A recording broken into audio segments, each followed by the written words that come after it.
Drop your weapon! Hey! Get the hell away from my sister! Who's first?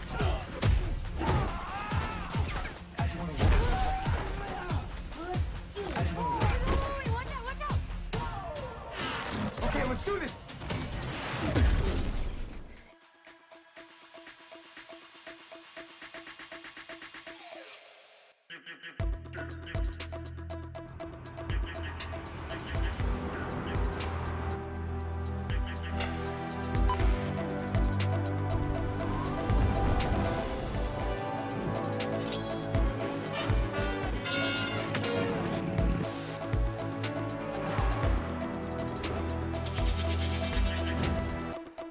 Shall we?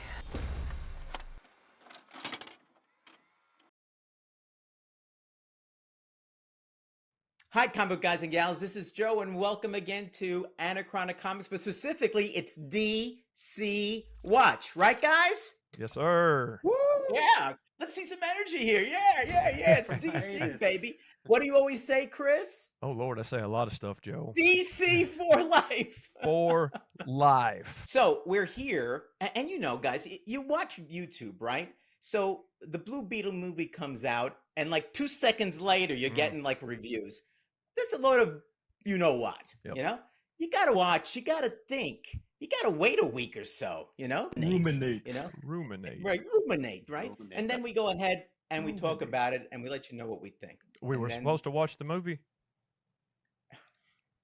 Just Only playing. if you wanted to, Just Chris, playing. only if you Just All right. playing. You had your shot. Get out. Back to the Trinity again. Delete! back into the lurking in the darkness. See you, Chris. Back Yes, to- sir. Pretty Fly, I mentioned this to you when we kind of traded some stuff. I like the movie. And, I got a lot to say, but I'm just going to say a couple of things in the beginning. I really like the movie, but I thought, the storyline was pretty standard, pretty standard storyline. I kind of knew that Carapax at the end was going to turn on Victoria Cord. The whole thing like that was kind of standard for me. But it was very good, and I felt the family was important. I think the family was really the star of the show, and really made the movie. They don't get out much. And we could talk more about that later on, obviously. But my bottom line was that I thought that this could have been a Max movie. Probably wouldn't have had the same budget and the same CGI. But that being said, again, I thought it was very good. I really liked it. But I thought, for example, other than the CGI, I thought The Flash was a better movie. Well, Pretty fun. since you brought up Flash, yeah. After I watched The Flash, I immediately wanted to see it. Not so much with this one. And one of the criticisms of this movie was I keep hearing how generic it is. But I guess we have it good as a comic book community when a movie like this is generic. I think we got it good, I guess, right? The fact that it's generic, I think I still enjoyed it, It's like I laughed, I was engaged throughout. So if it's generic, then okay. I don't think it's a bad thing. So that's The my time overall passed thought. really fast for me. As far as the criticism that it's generic, yeah, the story was your basic hero's journey, like most of the individual origin superhero films are. So that it didn't break new ground. But where it really did was with its lead and his family. And it had a totally different feel to it because of that. The story may have been like, okay, I agree with you guys, predictable, like underdeveloped villain, didn't blow me away with that. But the family and just really dealing with, this wasn't Tony Stark. This wasn't Peter Parker. This is Jaime Reyes and his family. Yeah, Chris, if you want to say something, Yeah, looking at your T-shirt, if you want to say something about that. That's the reason that I wore it. Big fan of Xolo from, of course, Cobra Kai. Every time he spoke, I kept waiting for Sensei Lawrence to show up somewhere because of how much I enjoy Cobra Kai. There's no mercy. What is the problem, Mr. Diaz? No problem, Sensei. You punched me. I have asthma, so... Not anymore. I hope the future for Xolo is good because I think he could be a very good leading actor. I mean, he holds your attention. I thought he acted better than Ezra did. Not to say that I disliked Ezra. I thought Xolo was Sure. a better leading actor than Ezra. Yeah, yeah, I could see that. I could see that. Be a better leader, yeah. Yeah, it was hit and miss. A lot of predictability. Didn't make it a bad movie, but No. it didn't make it stand out like I wish that would have. You know, Sorry, just to go back to Xolo, I just feel so bad that this actor never got to really see the limelight from working on this movie. Like he never got to hit the the late night talk show circuit. Yeah. Never got to go on Hollywood and Highland and do the red carpet opening. For those of you watching this video in the future, there's an actor strike going on right now. Terrible timing, I think. Yeah. You know, and I think that But isn't also that the story of DC over the last 2 years? terrible timing on everything. Yeah. Terrible come on. timing, terrible management. and that gives all the Marvel fanboys all this ammunition to throw at us. It's like bad luck.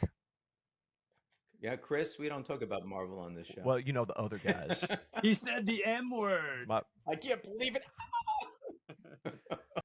I apologize. But I really think we need to talk about the family straight up front because I really think it made the movie. You know, when people heard George Lopez, for example, was going to play Uncle Rudy, they were saying, "Oh God!" Yeah. But the guy's a pro. Yeah. You know, he's a comedian pro, and he was really good. Oh, I forgot how bad it looks. I've seen worse. Where? You don't want to know. As a matter of fact, he had some pretty important Yeah. lines in the movie. The universe has sent you a gift, and you have to figure out what you're going to do with it. Besides the comedic type of stuff. Yeah, he seemed to be as important to this movie as Jaime was, because he's the one that helped Jaime along. He had skills to pull some of the stuff that he did.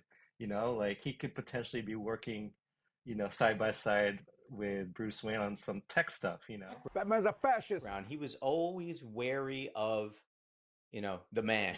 You know, we used to call it the man. You know, but of the government and what the government can do because of their particular situation. People that are kind of in a situation where they can understand that could relate to that. Everybody struggles with money. You know, everybody gets depressed and tries to figure out a way, but I love the positivity of the father. We'll get through this. You know, we're a family. You know, I've worked my tail off for this. It's just an obstacle that we're going to get through this. I really like that aspect of how, you know, tight knit the family was, you know, and in real life, when you have a good family, you know, the family sticks together. and the movie kind of highlights that, even to when in the movie where his father died of a heart attack trying to escape, you know, and you know how much the father meant to Jaime because, you know, he inspired him to do good things. Even like the father would tip the waitress, even though he knew that he couldn't afford to, Right. you know. So Right. he was really a source of inspiration, you know, kind of like Jonathan Kent was for Clark. So it had a lot of touching moments, you know. So for a generic movie, You know, my father passed away years ago now, but I'm getting chills just thinking about it. And I got the same chills in the movie theater when I graduated, and there was the reception at the college. You know, my father had the biggest smile that I ever saw him have. He was so happy, and I realized that it wasn't for me; it was for him. You know, it was for his family. I mean, obviously it helped me, but that for him was important. And when I saw that in the movie, I started to tear. I'm almost tearing up now thinking about it because all that rushed back to me. I guess it's a long-winded way of saying that there's a lot with this family and what they went through that people can relate to. You know? Agreed. yes. I Sorry, I mean, didn't mean to go on so long, but it was very meaningful to me. no, because I mean, I for one am the first of my family to be an American, born here in Illinois, and I would always rub it to my siblings' face that my passport was different from theirs, like you know. So I did go to college here, and they had to sell one of their houses in the Philippines so that I can go to college without any student loans, and here I am. So one thing I just want to say is I loved Granny. I think Granny was terrific. And then to Fantastic. find out that she was what she was because she was involved in I guess the guerrilla fighting when she was a youth, you know, that was like, whoa. Great that kinda- HBO Max spinoff would be the backstory of Granny. I would love to see how she became so, you know, Rambo-ish. To finish it up in terms of the characters, what about Jenny Cord? What are your impressions about her? Her character in the movie. Ay, ay, ay, ay, ay. She was She great. was she was pretty. Yeah. She I was, thought she was great. I would have dated her if Yeah, I she's was good. Yeah. younger. Plus, she Yeah. has a lot of money now. Okay, just to be serious, I do like her role as like the avatar for Ted Cord. She's the one that brought him to the what is it called? The Blue Beetle cave. the Beetle Cave.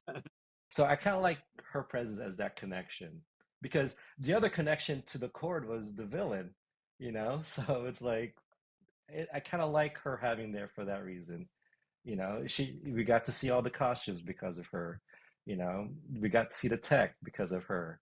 You know, so and just you talking about her and her important role, like it makes me wish they developed Victoria Cord more as a villain. We needed more of her to really get her and to really, really dislike her even more. Like that was the biggest weakness. If I'm going to give this movie a grade, and I don't know if now's the time or if we want to say that, We'll do that at the end. okay, we'll do that in the end.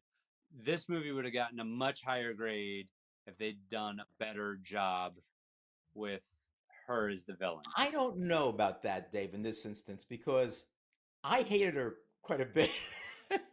Yeah, I think in the limited, I agreed it was somewhat limited.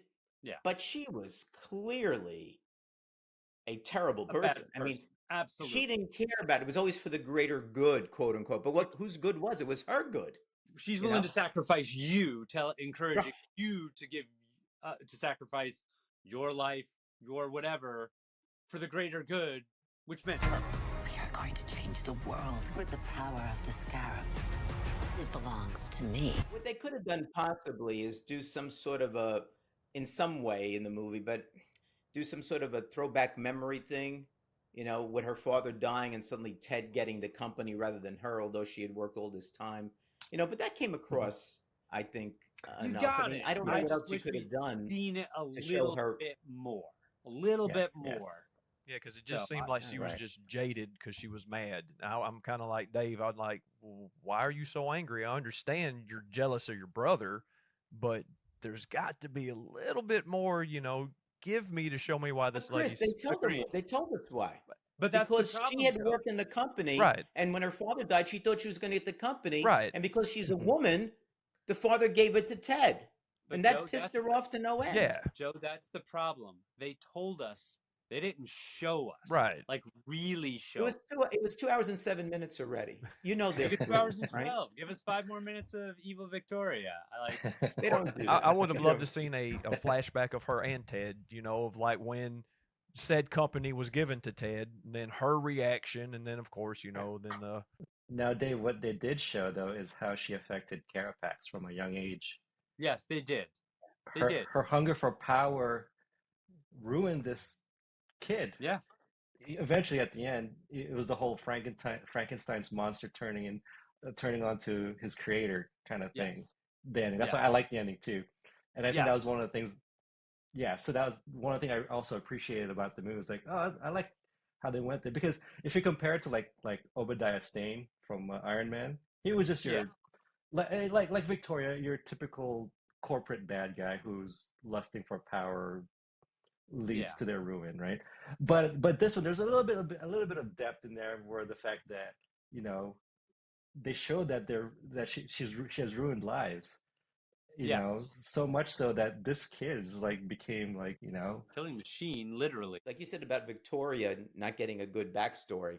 Well, the whole origin didn't really get much of a backstory either. I mean, these things are flying through space. Hit something green. You didn't know what it was until the writer came out and said, "Oh no, that was a Green Lantern." But but to me, that's that's more of like a sequel thing. Yes, where you kind of introduce it and then you explore it even deeper in the sequel. You can do like a whole Reach storyline, like in season 2 of Young Justice. Yes, I do think that was the plan. I do think that was the plan. The first film is the origin story. The second film is the the backstory to that of the the origins of the Scarab. I mean, I don't know how likely a sequel is. Well, no. Yeah. None, in my view. Dave, Yeah. remember what Mike Tyson said? Everyone has a plan until someone punches them in the mouth. Yeah. One of the things I liked about this movie is that it kind of gave also an arc for the Beetle itself, where he kind of learned the value of life from Jaime. Yeah, what's important in that is that people know the story is that the Scarab was sent here by certain aliens, but they sent them to different planets when they were getting ready to invade them. And the Scarab would pick up somebody, and eventually that person would be the envoy for the invasion. Is it the Reach? If I remember correctly? The Reach. And so, and there was and different color ones. You see those in the beginning, but apparently, because in this one, it looks like it collided with what the writers said was actually a Green Lantern in the beginning. It kind of got thrown off its, its purpose. And so that's why when Jaime kept saying, we don't kill, when Jaime at the end was so pissed and PO'd, he was ready to kill Carapax. It was the Scarab that said, we don't kill, and that wouldn't have happened if it wasn't for that collision with the Green Lantern, I guess. So just for people who are wondering, what does that mean? That's really what was happening here in this particular part of the and it learned from Jaime, because it was willing to kill at the beginning, and Jaime's like, no, I'm not going to do this. So when they became one, it took that from him, and that was a really cool moment. And I always appreciate arcs, so yeah, for me, like, it's a good movie. You guys should see it. Something else I wanted to point out was this movie was loaded with DC Easter eggs, especially Blue Beetle Easter eggs, old Charlton stuff.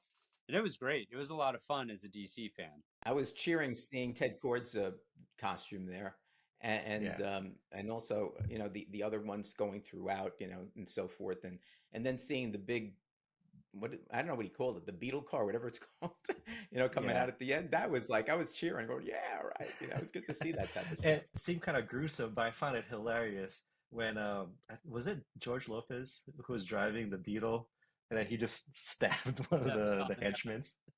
And he goes, yeah. I'm like, yeah, they're going to get criticized for this, but it was hilarious. That was the point. I'm like, oh, they are going to kill some henchmen. Okay. We're knocking them around. I'm like, I don't know if that guy's dead. I don't know if that guy's dead. Oh, that guy's very dead. Jaime kept saying to the Beetle, saying, we don't kill. The family didn't care about that. It was like, boom, boom, boom, boom. So they were more, I don't know what the right word is, but they were more dynamic and whatever else than, and lethal, I guess, than the Blue Beetle was during the whole movie. That's what made it so interesting and so great. And Dave, it's not just Easter eggs, but no, you're right. The legacy, the Blue Beetle legacy, right? In the opening montage, like they mentioned Dan Garrett by name, and then Ted Kord obviously, and then those are like, wow, this movie respected its past. It mattered to the story. It added to the story. I went downstairs and pulled out all my original Beetle comics and the Ted Kord, my Charlton stuff. I have a bunch of them. I went out there and started paging through them. I said, I got to get that number 1 and 2 of the Ted Kord Blue Beetle from Charlton. I still don't have those two. So I started saying, I got to start hunting for those. It gave me kind of the, the impetus in saying, this is the history. This is there. Excited about the character. Yeah, absolutely. But they tried to throw in the whole OMAC thing as well. They did. And I'm saying, and that to me, Dave, is where, why are you throwing this in there? I mean, nothing's going to come of it, and wasn't really developed in any way that even looked like the OMAC that we know. No, I know it wasn't the same. They put it in there because it's part of the DC comic book continuity, and it played into probably the greatest modern Blue Beetle story, which was the death of Ted Kord. Thank you, Mr. Blow the Picture for me. OMAC factored in heavily, so maybe that was like a tribute type of mention, or something like that. I'm not sure. You're right. They can't really do much with OMAC now, but I don't know. It wasn't necessary, I thought.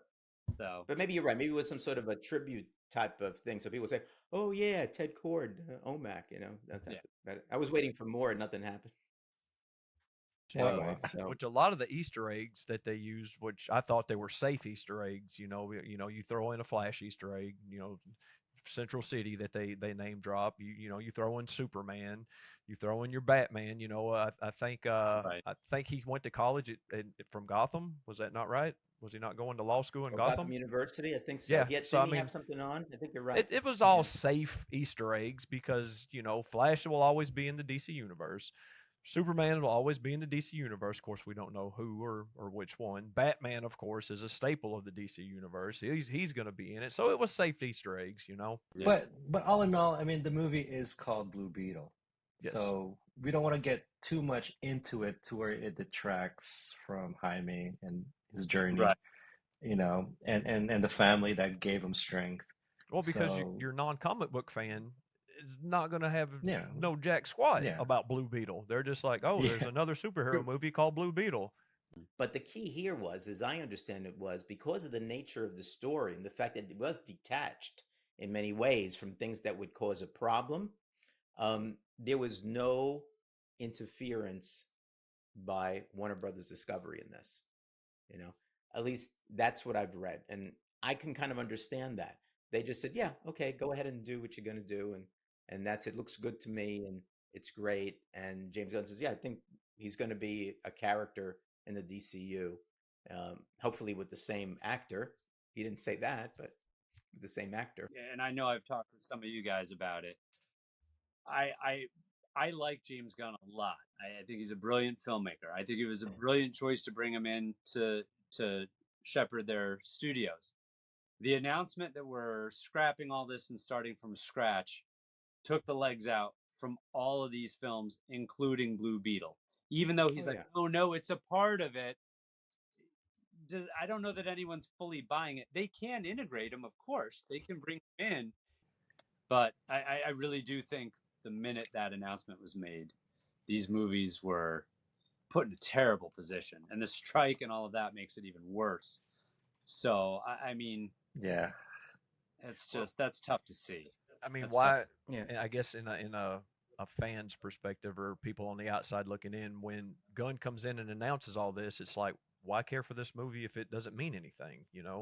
And they say that all the time, Chris. Yeah, I mean, why? They say it all the Why? time. Why spend my hard-earned money on a movie that you're just telling me is irrelevant for everything? It's like I can just wait for it to come on HBO Max and save my money and watch it.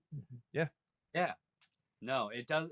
The mindset seems to be, well, it's all getting rebooted. This movie doesn't count. Exactly. Which No, it doesn't. we've talked about before. That's a silly notion. It's a movie that exists in and of itself. Right.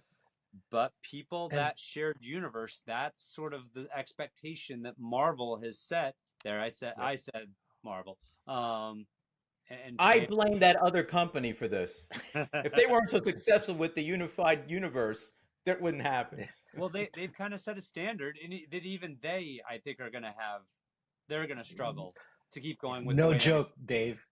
No joke, Dave. There's a celestial thing in the middle of the Atlantic Ocean that none of the movies has ever addressed. The hand. Loki has this whole sense about the multiverse that's far different from what's that other movie has? Quantum Mania. Oh yeah.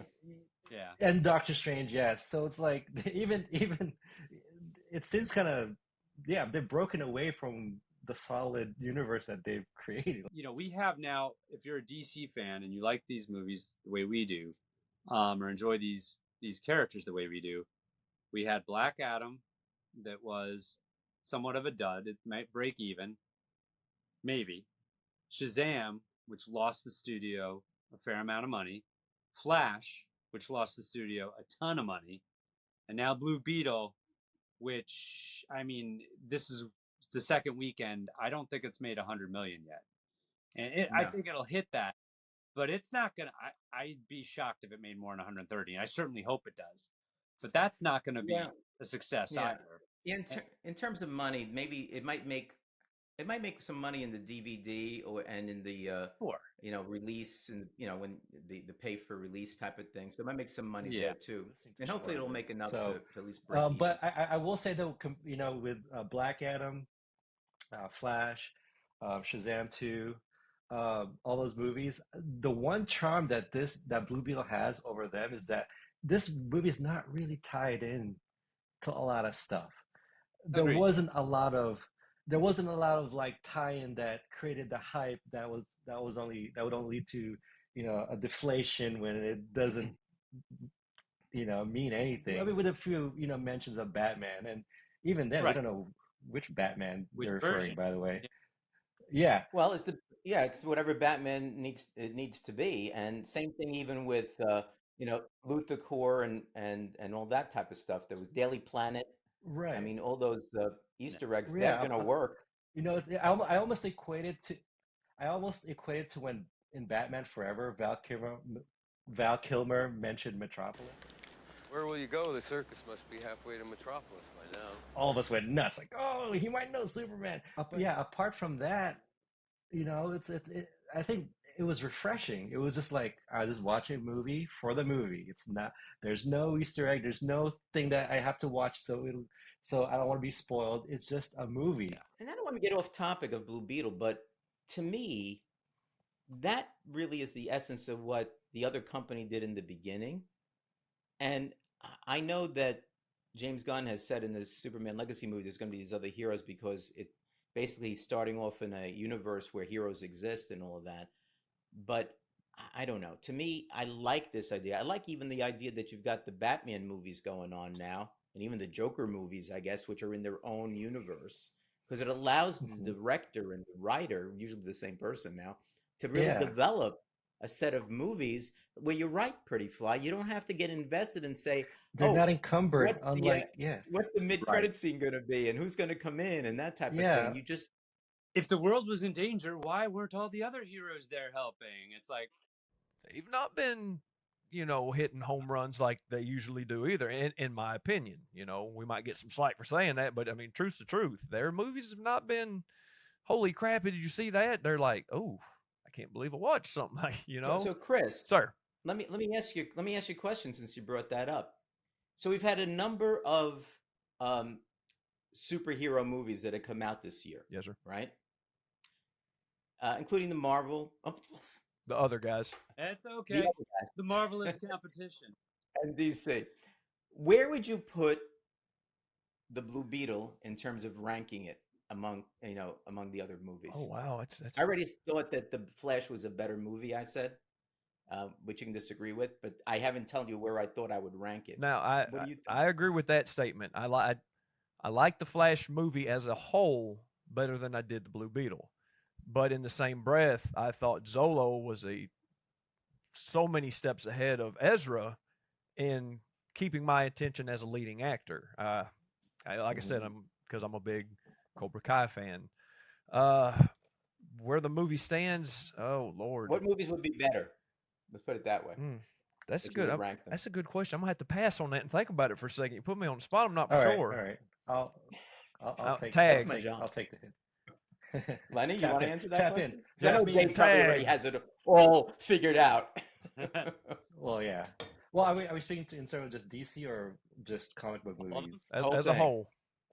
Yeah, not as good as Flash, because I opened by saying I immediately wanted to see the movie again. But I think it's better than any Marvel movie post Endgame. Like Guardians 3? You think it's Guardians 3 or No Way Home? With Guardians, I like the rocket stuff. Everything outside of the rocket stuff, like once they went on that world, I was like, all right, let's go back to, because the rocket stuff was great. And with the stuff in between, but here in the movie, I was engaged throughout. So maybe not better. Okay, I know, hot take. All right, hot take, but I'll edit it out. Okay, maybe it's not better than Guardians 3. Here I'm trying to think. I thought Across the Spider-Verse was great. I thought Guardians was really good. I saw Shazam! Fury of the Gods multiple times, so I've really. Like that movie, that's okay. I like that Shazam film. better. Yeah, and I really like that film. I've only seen Flash once, so there were things I liked. Flash was a less by the numbers superhero film than Blue Beetle was. Like, in fact, the conclusion to Flash is sometimes the hero loses and you can't change what you want to. Like, that's really different for a superhero film. Now, I thought Blue Beetle had strengths that Flash didn't. So as far as comparing it to the others, I don't know that I love doing that, especially after only seeing it once. I thought it was a good film, and I do want to see it again at some point. And I really want to see Jaime Reyes, his further adventures in the DC universe. Okay, Yeah. I asked the question, so I guess I should answer it as well. All right. Looking at the movies that are there, I thought I kind of put this in some ways on a par with Shazam, because both, family oriented, it was different, Of course. and the whole comedy part was different. There were a lot of things about Blue Beetle that I liked better than Shazam, but I thought, in my view, they were somewhat consistent in what they were trying to get across, and the big bads in both of them were not the best, I think in that respect. In terms of the other movies, I thought it was clearly better than Quantum Mania. I really didn't like that movie at all. I I think The Flash is a better superhero movie. Now, that's not to say that it might not be that Blue Beetle might not be a better movie overall, if you look at it from a standpoint of, grading the movie or whatever else. But if you're looking at superhero movies, I think The Flash had a lot going for it, and from my standpoint, the story, the approach, even like bringing back Batman '89, the new Supergirl, going back to the Superman movie and getting the same big bad and just seeing it from another standpoint, all to me was terrific. I really liked that. Guardians of the Galaxy 3, I thought it was very similar in terms of emotion to me. There was a lot of emotion there, just like there was emotion in Blue Beetle. I mean, one of the best things about Blue Beetle was the emotion that it gave you. But there, it just was kind of the culmination, of the three movies. And so it had a little bit of a nostalgia thing to it as well, where you wanted to see them do well, and you wanted to get kind of you got really the good backstory with Rocket Raccoon, and you got to see him at the end, really becoming, the head of the new Guardians. You always need a Guardian, and that type of thing. So to me, that movie had so many good things going for it. The CGI, the story, the fights were really terrific. And I think that Shazam, I think I might put this actually a little bit higher than Shazam, if it was like just a little bit, because I think, as you said, Lenny, I was engaged the whole time, with that movie. And when the 2 hours and 7 minutes were over, I was like, I could have been there for another hour. I felt really good about what I was seeing. So to me, that's an important thing. Where you really, when the movie ends, you're kind of saying, oh, wow, that was good. I really wouldn't mind seeing it have gone on for a little bit longer and that type of thing. No, I just want to make a quick point that those other movies you guys are talking about have this advantage of them being sequels. So they got to their stories to the point where Blue Beetle, there's still some setting up involved. So I just want to throw that there, because I mean, it's a disadvantage because, like I said, there's some setting up that needed to be done. But to me, it's also an advantage because we're seeing something new that we haven't really seen before. So I'm a sucker for an origin story. I really am. Yeah. So From the last few movies that I saw, and Guardians 3 is probably the best out of the bunch that in my opinion that I've seen so far. After Guardians, I would probably put The Flash. After The Flash, I would probably go with Shazam, because I actually like Shazam 2 a whole lot better. For some, I don't know. I think I had low expectations for it, but I really enjoyed. Really enjoyed Shazam 2. Really good. I agree. The next one after Shazam, I would actually put Blue Beetle, and then I guess the worst one I've seen is Quantumanium. It was okay. It's not as bad as everybody says that it was, but I didn't like it. It was okay. Yeah, it was. Okay. I'm glad I watched it on Disney Plus. So Dave, you had said that you would give it a B. If it was on a. Now I'm an IMDb rater. You know, I rate the movies, and I haven't rated this Well, one yet. la-di-da. No, I'm kidding. Yeah. So, but they rate them on a basis of 10. Oh, And normally for a movie to be okay, it should be at least like a, you know, a 6 or so, something like that. Better movies are 8, 9, or 10. oh, okay. Very rarely a 10. But Alright. really good movies are in the 8s, maybe 9. Okay. You know, something like that. So based on that kind of category, if it was a 1 to 10, you know, and don't worry about other movies. This is just looking at this Right. movie, Just right? Blue Beetle. What would you give it on a basis of 1 to 10?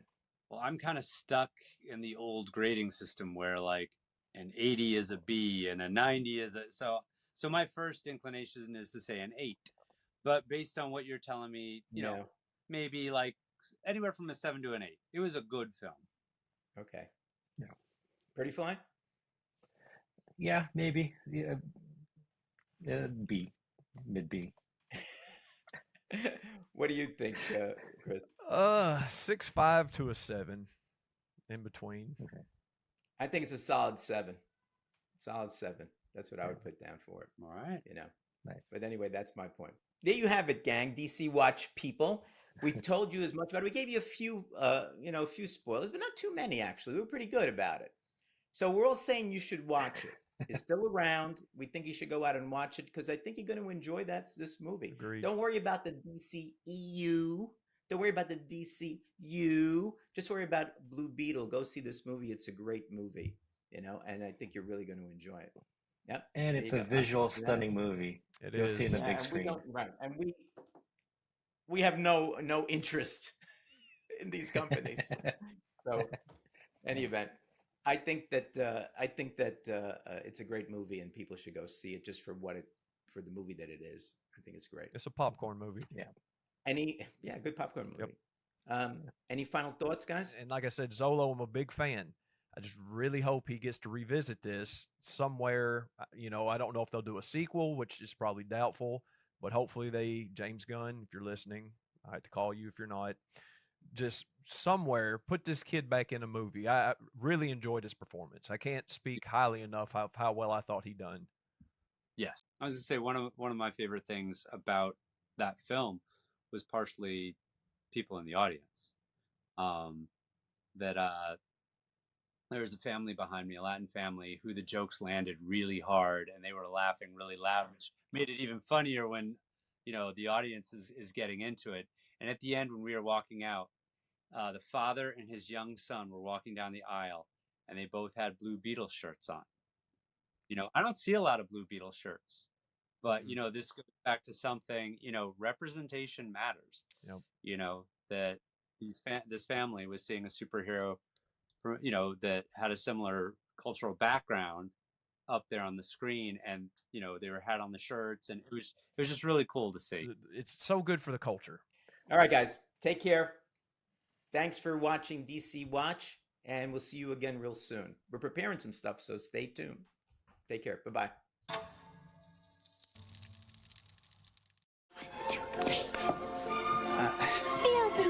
Yeah, you're not going to talk. Oh. The birds are making too much noise. I'll talk to them. Just wait right here.